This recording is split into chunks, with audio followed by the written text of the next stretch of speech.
Okay, so we can basically, apply colors and all kinds of different things, to whatever part we have.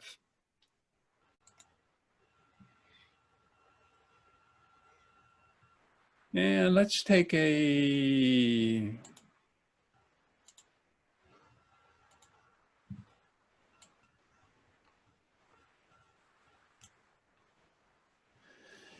and then once we get textures done, we can do an environment, and we just drag things from the environment over. And it will then reshade, and we can build this up so we can take a camera and fly it around. We can, basically whatever setting you want to apply.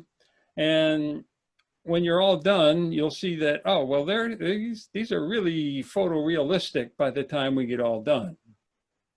Because, like this one, you got the reflection of the lights in the ceiling, and you can control, where the camera goes on this.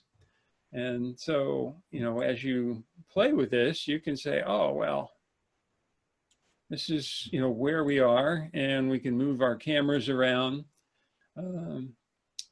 So you can do quite a lot in setting things up. And you'll notice there's a couple of pictures in the curriculum itself as you work through, and especially in that, tutorial that basically runs through, some of these settings so you can, manage to get things the way you want them.